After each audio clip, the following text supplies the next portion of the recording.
Hello and welcome to the second episode of the Mythosophy podcast. I haven't got headphones on me, but if you can hear an exterior noise of cars or people or birds, then I do apologise. I hope you can come away from that. But yeah, welcome to the second episode of the podcast. I hope you enjoyed the first one with George and his way and journey through music. Quite an interesting conversation we had. This one is with a guy called Savvas Nicholas.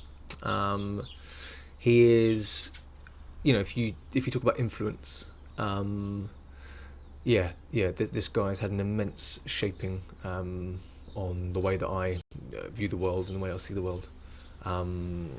He's very analytical, very kind of aware, very knowledgeable, and just knows what he's talking about. And on many occasions when I've been stuck or troubled, I just give him a call and then everything's a bit clearer. So, this is going to be in three parts, because we sat down for, I think it was in total about 2 hours or maybe a bit less than that. He once came around to a place where I was living, and we ended up talking for, I think it was 8 hours before we even noticed what the time was. So this 2 hour thing is quite a short one for us. In this first part, we talk about we used to talk about health. We talk about Scrib, Blinkist. It's a very, very wide ranging conversation. Over the course of the three parts, we go on to in detail about health and stress, but that's kind of all to come. This is the first part. I do hope you enjoy it. And if you do, again, please like it, please share it. I think we're on the Apple podcast thing now. So if you find it easier to navigate, then listen through that. I just hope you enjoy this podcast. It was incredible. It was an immense pleasure sitting down with him and talking. To apologise now for my immense stumbling and stuttering.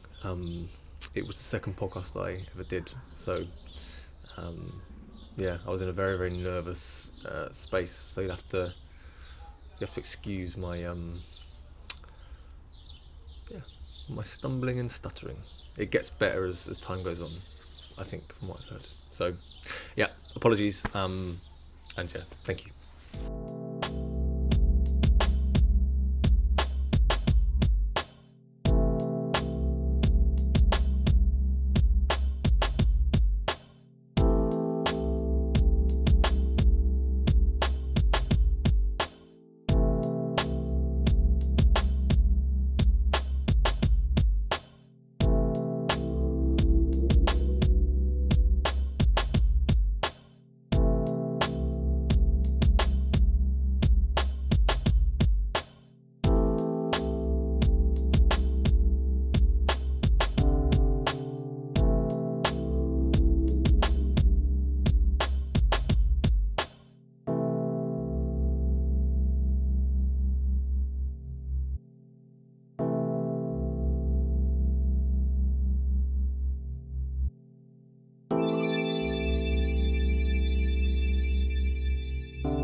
Command R, I imagine that would work.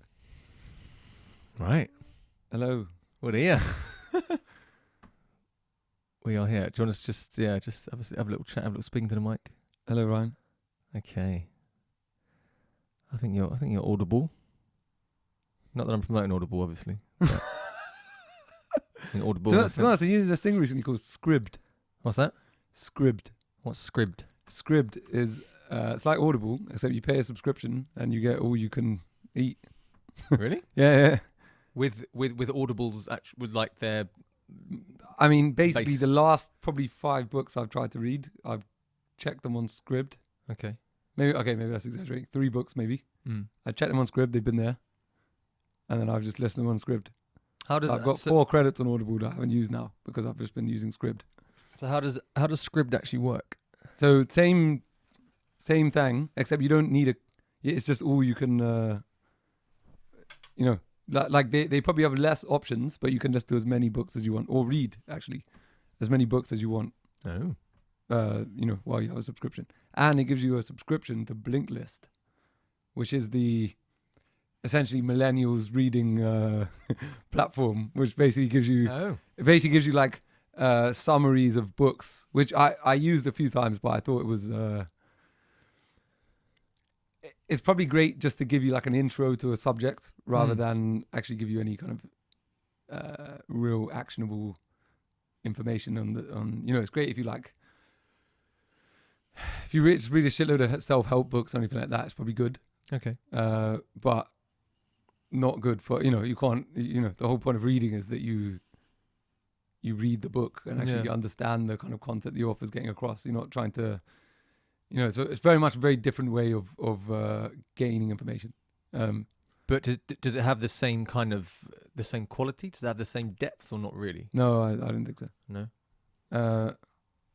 No. No. It'll give you like, you can literally, read a book in 5 minutes, supposedly. So because I think it's trying to solve the problem of, many self-help books out there have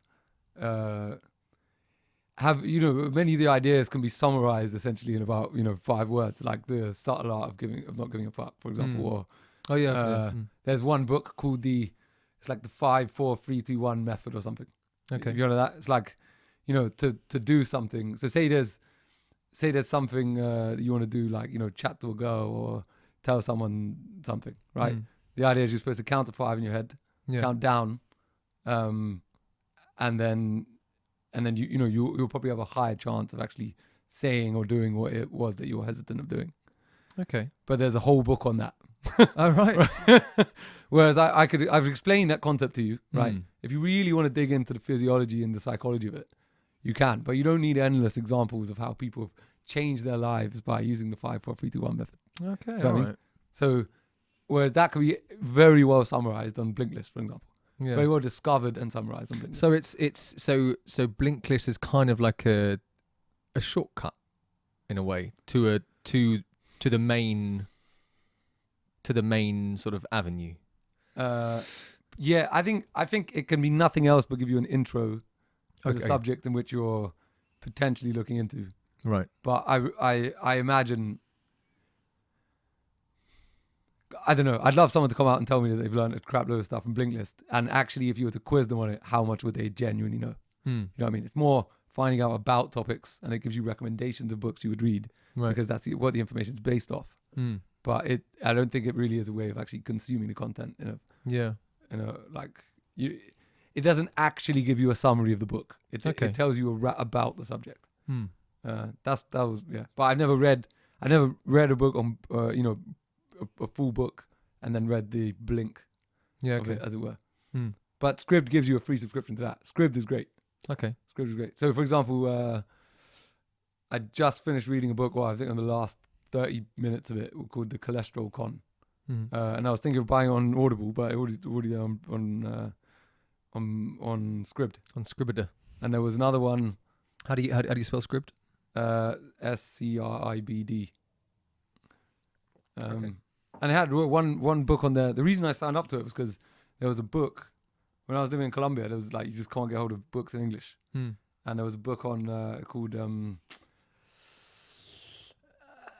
it was a book on calisthenic exercise. Get Strong, as the name of the book. Okay. And I wanted it, and it's not the kind of book you need to read. It's the kind of book you need to reference. So it actually works out quite well sometimes as a PDF or as an ebook. Speaking of books, what is have you got any books that were pretty influential in shaping the Savva that we know today, or that I know today, or you'll become to know? for this I'm trying to think of conversation. I'm trying to think of the most one of the most. Do you know what I tell you what? One of the great books I've read recently was 10% Human. Yeah, give me that book. Yeah. That actually opened my mind on. That actually started a journey into quite a few kind of health related things in terms of and kind of understanding more how the body works and understanding and kind of defining more what my ideals are on how to approach those kind of things. Because your sort of trajectory, Yes. say that word, from when I first met you, when we were like 17, 18 maybe, and you're very much a sort of like a tech man into your computers, software, and then over the course of the years, you've become more interested in the body and physiology and movement. And this is the reason, as you stand here right now, I'm presuming, because it's something to do with your posture, I imagine. Yes. Yeah. I mean, I've tried to. I mean, put it this way: I've gone as far as I ever wanted to go the wrong way. Okay. And so I'm now trying to. I'm sure my posture now is not perfect, but yeah, better than sitting in a rocking chair, eh? Yeah, I think it was a great chair, though, isn't it? It's beautiful. I think the chair's older than me. Maybe. Yeah. Put it this way: I've gone so far wrong the other way, and I've seen how, even if you want to succeed in whatever it is you want to succeed in, it's very unlikely that you're going to be able to do it. Being wholly unhealthy and having no grip on yourself, or just basically being unconscious, no? Yeah, just being totally zombified or / just not in tune with your own body. And I don't know where I read it, or I don't know who told me it first or whatever, but one thing I definitely learned was love yourself before you can love someone else. And if you can't do that first, then any kind of relationship you have with anyone will be tainted, because you don't respect yourself enough to believe yourself as your own person and be able to impart essentially what's the word, unconditional love upon those around you, right? Yeah. Because you're looking for something rather than just giving something. You actually have something to give of yourself rather than actually just clinging on to. It's interesting. You're always looking for something. You're always looking for that person to make you whole, or to or to fulfill the hole that you have. Yeah. When really it is essentially there if you perform a bit of self-love. Or Yeah. I mean, I don't know about you. I'd love to hear about you, but I found in my relationships, like, until you do reach that position, relationships, friendships, fucking everything, until you reach that position, and I've definitely realized that I've actually reached that point. Now, I was even thinking today, I probably have reached that point where there's certain social situations that I would have found myself in, say 5 years ago. Yeah. And I would have been, even take this one with a taxi the other day. Yeah. Right. So we're going to a friend's house. We're at best friend's birthday party. Right. There was about 30 of us, drinking at his house. We went out, and then I book a taxi, just not thinking I'm having a fucking great time, and book a taxi to totally the wrong place. Like literally across London it wasn't totally the wrong place, but it just wasn't the right one. It was totally the wrong place. You could argue it might have been on the way, but it really wasn't. It was, 30 minutes to that place and then 30 minutes to the place we need to go. Right. So, but my own me would have been distraught. Like literally, like my whole world would have been turned upside down with the fact that I've, you've taken these people somewhere. Yeah, right. Like, what's everyone going to think about you? They're going to think you're an idiot. They're going to think you're this. No. It happened. I don't care. To be honest, it was pretty funny. Oh no, and this is the thing. People can often get very, very hemmed down by this idea that what are people going to think about me? What they're going to think, about myself as a person, or how I can, just organize a situation. But at the end of the day, it's a really funny story. Fucking hilarious. It's hilarious. Yeah. So, I mean, way worse things could happen. Put it that way. I tell you. Yeah. And a guy I'd never met before called Adam, at the end of the night goes, "I'll remember you." So I say, "Oh, bye, Adam. Nice, lovely to meet you, mate. Sorry about the cab. Like, I hope you still had a good time anyway. Sav, I will remember you." Unforgettable. Yeah, literally. Yeah. So what? So okay, what have you done that has enabled that Savvas to be like, well, do you know what? It's I fucked up. It's cool. How have you changed from the Savvas that would have been so self-analytical and it's stuck in self-doubt and worried about other people's opinions and thoughts? Great question, and I'd only answer that with like trying everything. Okay. Like reading books on like charisma, Okay. it's kind of looking at people, even yourself, like looking at you, like how does Ryan interact with people? I've never had although for example, my dad's a great role model for someone who's extremely charismatic. Yeah. It's never been taught to me.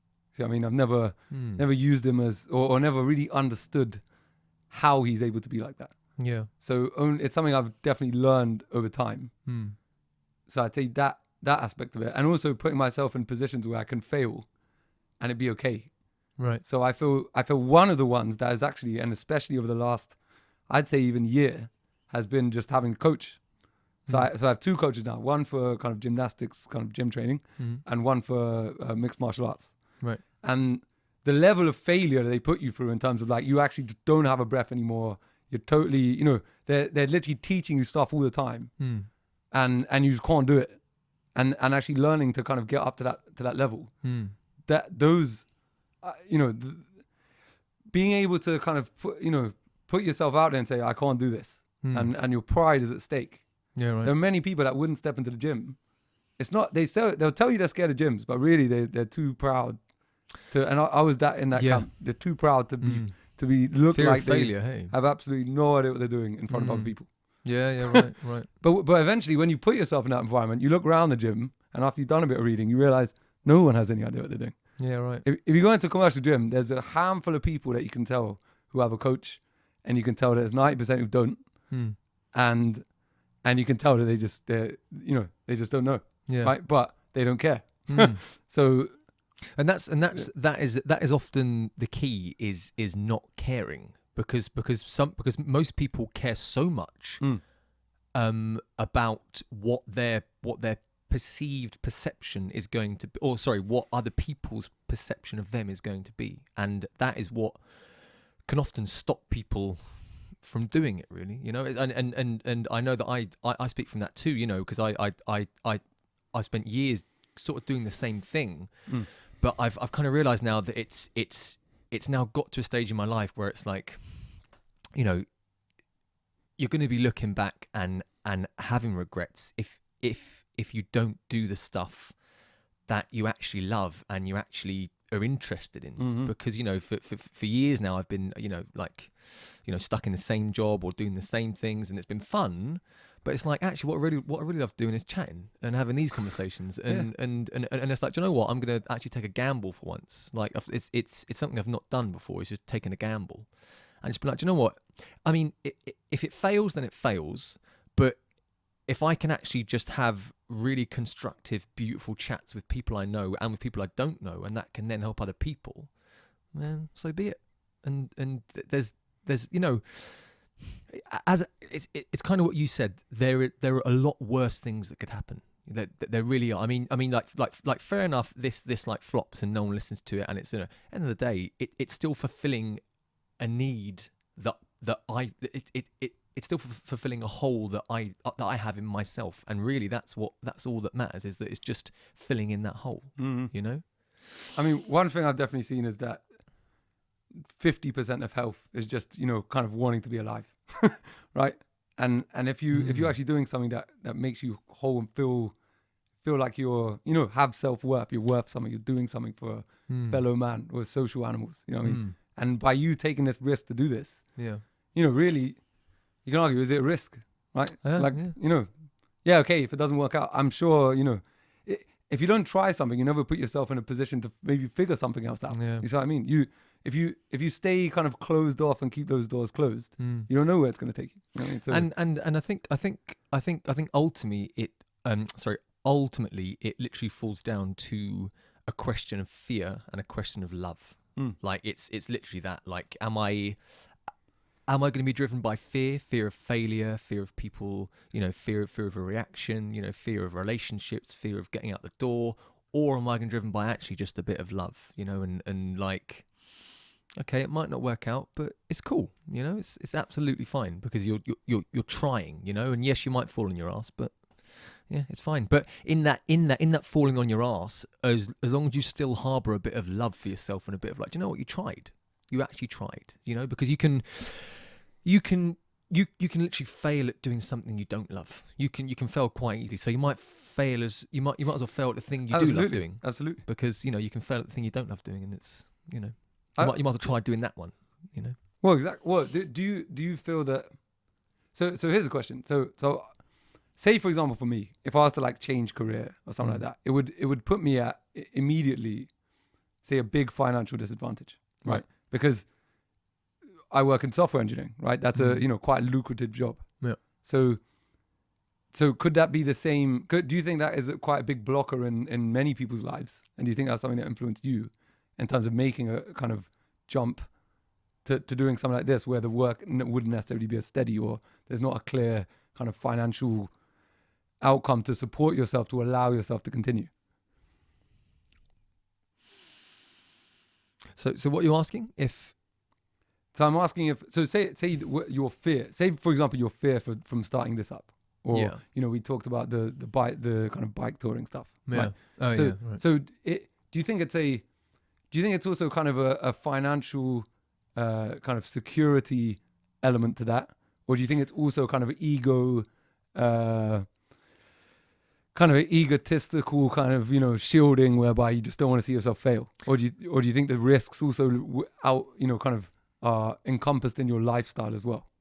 I mean, I think I would definitely say it all definitely plays into one, because you don't want to put yourself at risk of stress from going into a new venture, because I'm quite comfortable in doing that, but it's just it just came to a stage where I was like, do you know what, I'm just not happy. Like I've got a grounding, with money, like we're sort of semi okay, not really not in a massive sense, but it, and there was a lot of there was a lot of fear, literally just fear of failure, fear of trying something new, fear of like, just fear of the new. And maybe that was a lack of self-confidence in myself. I'm pretty sure you could probably link it in there. It's that lack of like, do I actually trust myself to do that? Do I trust myself to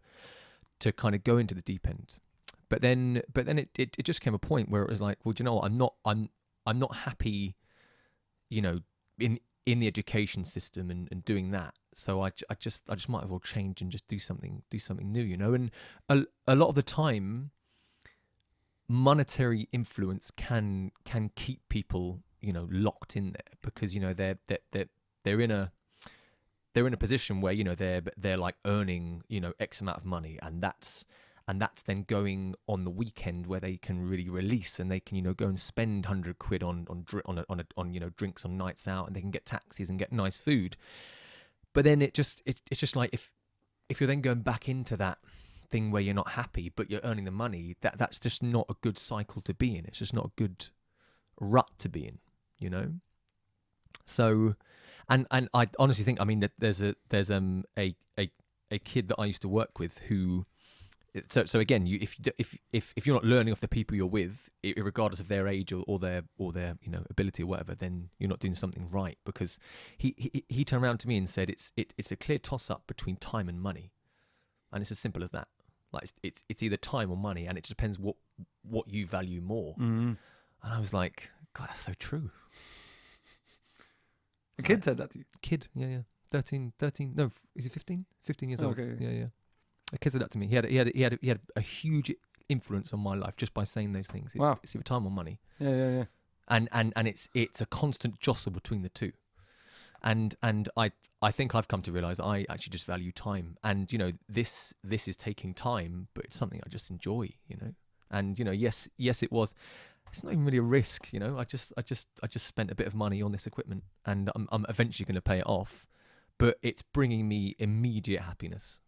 So, yeah, That's all you can work on. Really. That's all that's all you can take a step in the right direction. I think so. And Yeah, if you're, and again, it comes down to loving yourself and being able to do it for yourself. yeah, Right? that's the thing. And make sure that you got to make sure you're doing it for the right reasons. But you know, you could love yourself and do, you know, a whole shitload of unethical things. Yeah, that's true. It does happen. But that comes down to, you know, what you actually, you know, the content you're reading, the people you're around, you know, that kind of stuff. So that's quite interesting. A 15-year-old said that to you. I know, right? Absolutely.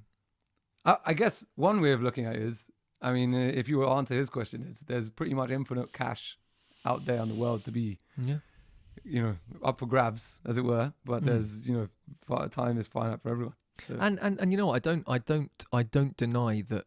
So you know, there's that age-old saying that money doesn't buy you happiness. I think it enables it. It definitely enables you to be happy, but again, it's like what you said before about that, like before you were always searching for something. You know, you're always chasing that paycheck or chasing that whatever it is. You know, but if you just, you know, you could literally have just a very, very little amount. If you just spend that wisely, then you don't really need a lot. You need to eat, you need to sleep, you need to drink, and you need to have self-worth. You need to exercise. I think you said that there's like 5 pillars to health, didn't you, or something? I think that's always stuck in my head. Yeah. Well, I've got them pretty much on the wall behind you. Yeah. Yeah. Well, there's kind of 8 things there. I mean, not all of them are there, but kind of 8 principles that I've put down to kind of remind myself, you know, every day when if I get up in the morning and I find myself kind of doing the wrong thing. Okay, so behind me, I mean, you can. I'm not actually sure if it's in the shot, but behind me we've got mindfulness. Well, you probably know them, don't you, off by heart? Yeah, I'm just trying to think what order they're in. Actually, Mindfulness. let me test you. There's mindfulness, love. Check. There's no nail biting. That's at the bottom left. I know Check. that for sure because I've been terrible at that recently. Yeah. Movement. Yeah. Caveman principles. Yes. That's in there. So really what that means is ancestral living, pretty much. Okay. But I like the word caveman. No, yeah. Yeah. I think people call me a bit of a caveman / Neanderthal anyway. So Yeah, might as well own it. Do you know what I mean? Yeah, Might as well embrace it. I'm trying to think what I missed. Love, friendship or family or something. Yeah, friendships. Yeah. Balance Balance, yes. and no grain. No grain, yes. No grain is on there. That's a No grain, no gain. no grain, no gain. Or no grain, gain. Yes. Gain That's from no grain. Yeah. That's I've been very good with no grain the last couple of weeks. Actually, I Yeah. must tell myself that I must give myself a pat on the back. So is this pretty much? That's pretty much how you try and do things day to day. Is that right? Or- Yes. Yeah. That's my kind of day to day. I mean, so the 5 kind of factors we were talking about is kind of feeds into those. Those are more. I don't know. Those are just 8 items on the wall, but I mean, they're things that kind of you can keep in mind to enable the kind of 5 pillars to health that I was, you know, that you alluded to earlier. Which, well, to lift those off, they were pretty much sleep, exercise, nutrition, stress, and then kind of self-worth. And so so I think if you got those 5 things covered, that's pretty much conducive to a healthy person, right? Yeah. You're going to live long, be strong, have a lot of love in your life. So if you kind of look at someone and say someone came to you and said, I'm really unhealthy, I need to fix up. If you asked one question on each of those things and tried to kind of fix the kind of worst 20% of that, they would make a huge improvement kind of immediately. Okay. One of those things. Yeah. So, yeah. Because it's yeah. I think people. Yeah, people often don't. I mean, we spoke before about being unconscious and just living unconsciously, and a a large chunk of people, and I still include myself in this. There's a lot of times where I'll catch myself falling into old habits, but then I'll be conscious enough to sort of notice it. But in that noticing, I'm not self-critical, because I'm human, and I just make mistakes. And I think that also feeds into the self-love and not being so harsh on yourself. Well, you've done quite a lot of work on that yourself, right?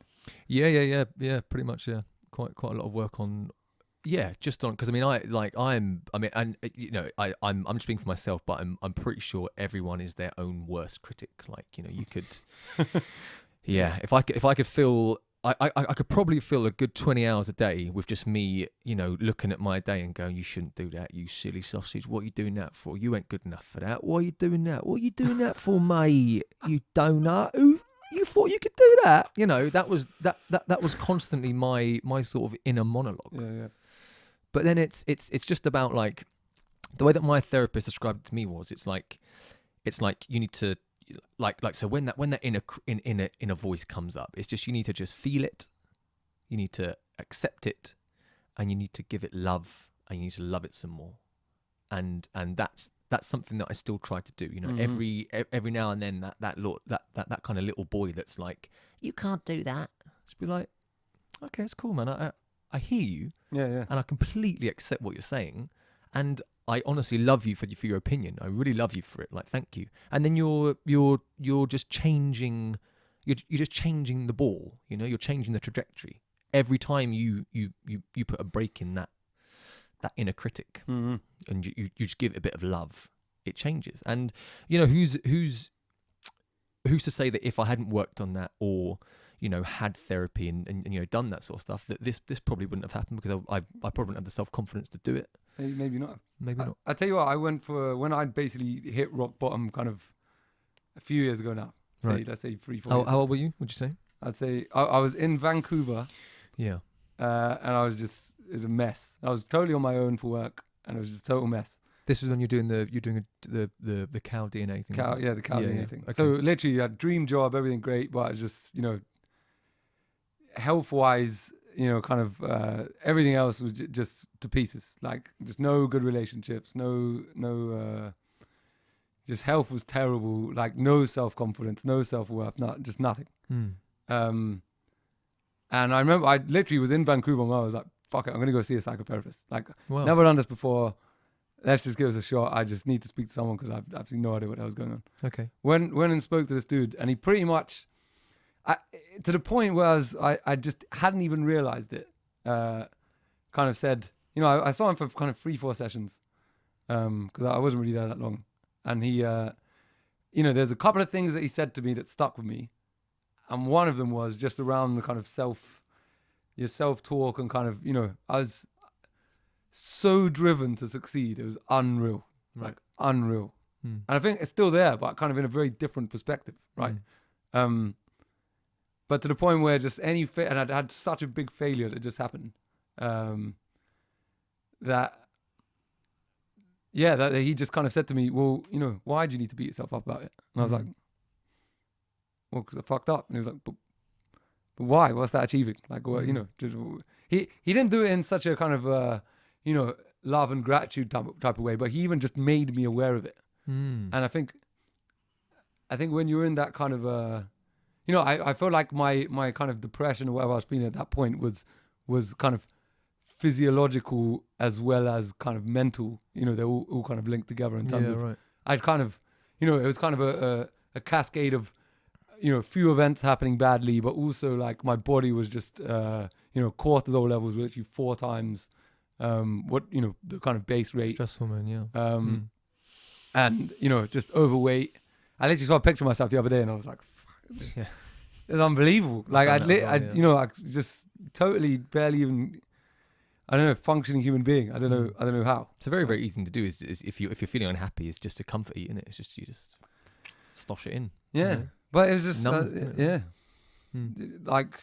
Do you know what? It wasn't even probably. I mean, I was eating terribly, but yeah, it was. I think I'm actually lucky I caught myself at the moment, because it could have gone bad. Right. And there were kind of people saying that bit overweight, you don't do any exercise, you don't do anything. Like, what's wrong with you? Yeah. And me just kind of being, nah, I'll do it later.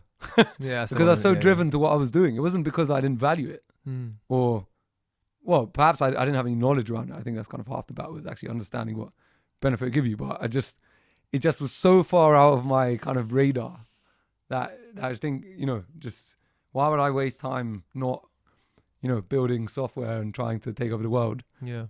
with fucking, going for a walk. Mm. What a waste of time that would be. Mm. So, but kind of, I think although the kind of depression was very was still as much kind of physiological as it was kind of mental.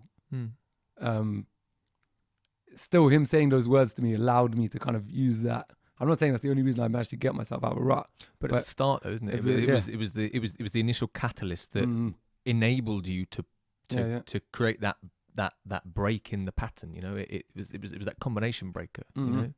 Why have you got to beat yourself up? Like who does that benefit? Yeah. And yeah, I mean it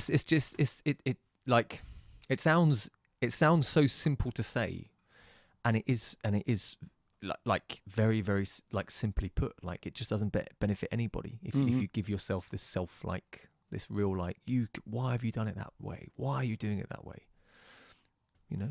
So the question comes is how is a positive way to motivate yourself?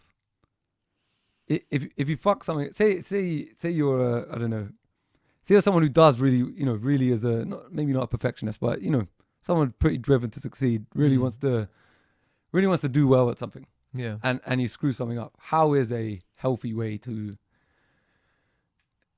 what is a healthy self-talk to motivate yourself to actually do better next time, right? Or I think there has to be there has to be the recognition that you didn't quite make it, or you didn't do it, and then again there just has to be it's fine, you didn't make it, it's cool, but then it's the analysis, I think, that needs to happen. It's the okay, why didn't I do it? Like what were the factors that I didn't meet that thing, whatever I was aiming for, or I didn't quite get it in time, or I didn't make that bus, or I didn't, whatever it is. You need to analyze why you did that, and then once you break it down into that thing, okay, so I didn't make that target because I didn't go for a walk, or I didn't break it up, or maybe I'm setting myself the bar too high. I don't know. I think there needs to be a lot of just analysis around why you didn't quite make it. I think. So sometimes, I think sometimes it's hard to get caught up in it, or maybe disillusioned or over motivated, or I don't know what the word is, but basically, we hear these success stories about guys who say fucking failure is not an option, or I'm gonna give 110% kind of thing, where you only have so much capacity, but people say you can get more. There's more that can come out of it. There's more, and you have to kind of, I don't know. I wonder what your take is on that. Like, how do you know if you're trying too hard? How do you know if you're kind of excluding everything from trying to hit some goal for the exclusion of all other things? At what point is that unhealthy? And what do you say you want to be the best at something? Is striving to be the best at something really the best thing you could be doing? So I mean, there's many cyclical questions that I've battled with. I think this is my number one battle kind of in life and my goals anyway. I wonder what your opinion is on that. Well, I was just thinking in my head that I had a conversation last night with Laura, and the subject was on manipulation, and I asked Laura, well, how does a person manipulate? And then Laura said back to me, well, I don't know, because I can't put myself in that shoes. I don't think I've ever been, like, maybe in school at sport, maybe that was my drive to be the best and to be to win. But then I don't know, I think it tapered off, and maybe I got a bit into, I don't know, maybe I don't know, I didn't really carry on with that. So I don't think I can comment on that. Whereas someone like yourself, who's actually driven to succeed, and that was your thing. What are your self analytical thoughts on that? Well, the question comes. So at what point are you? At what point are you enjoying something, and at what point are you really kind of, say for example, playing rugby, right? At what point do you want to be the fucking best team in London, right? And at what point are you just, enjoying yourself and just throwing the ball around the field with some mates, right? There's kind of, I think perhaps that just comes down to the personality, right? Or just kind of what you're applying yourself to, right? Maybe, maybe for example, when I'm writing software, right? Maybe some of the things I'm writing software for, I really just don't believe in them. Yeah. But I just want to write the best software I can, just because I just love doing it, right?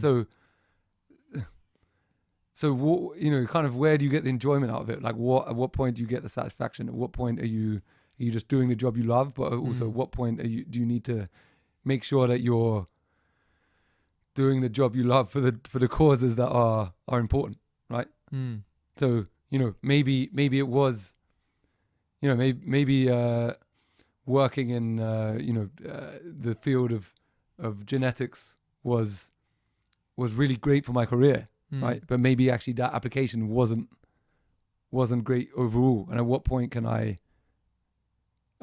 decide that and kind of convince myself? I think it also comes down to your own self, what you tell yourself and what you believe and what you really believe as well.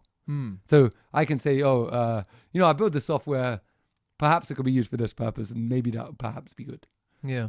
But really, deep down, I know it's going to be something that's just feeding into the very things that I don't believe in. Yeah, right. Yeah. Well, I was actually going to say that I think you've got to be in constant dialogue with your head and your heart. I think you've got to be in constant query. Just being like, okay, so this is serving a purpose X, Y, Z, but am I actually truly believing what I'm doing? And I think you've just got to line up that internal compass. I think, and if I don't know. I think there has to come a line or a kind of like, if you think of it as like a pendulum, like a, my head's saying stay in it because of this, but really is my heart actually in it? Is my heart in what I'm doing? Do I believe? Yeah. Do I believe in what I'm doing? And ultimately, am I happy doing it? Because if you're not happy doing it, then I mean, there's not really much point in doing it if you're not happy. Yeah.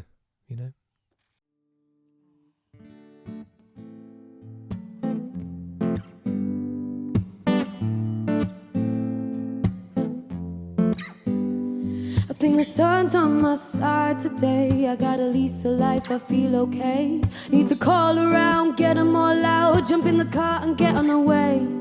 Cause there's love and there's strength in numbers. They can try but they're never gonna run us down, down. Speakers loud, it's like we're on a come up. Fifth gear but they're never gonna race us down, down.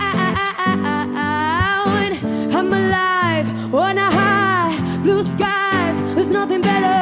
Hands up, we're on a ride, hold tight, we're laughing together. Ooh, we'll light it up, and ooh, we can't be stopped. And oh, can't hear us coming. Oh, we take off and keep it running.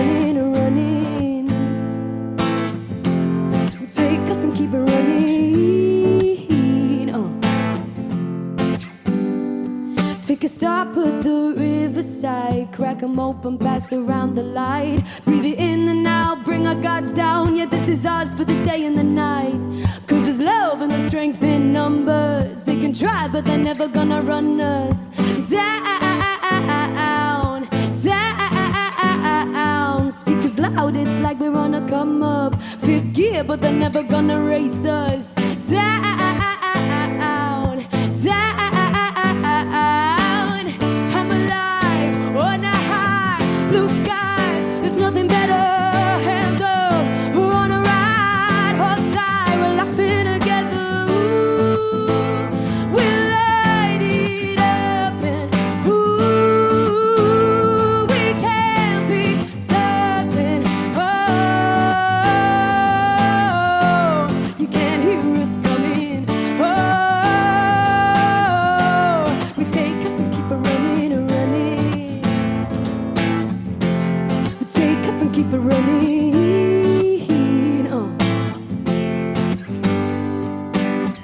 Oh, we light it up, and oh, we can't be stopped, and oh, you can't hear us coming.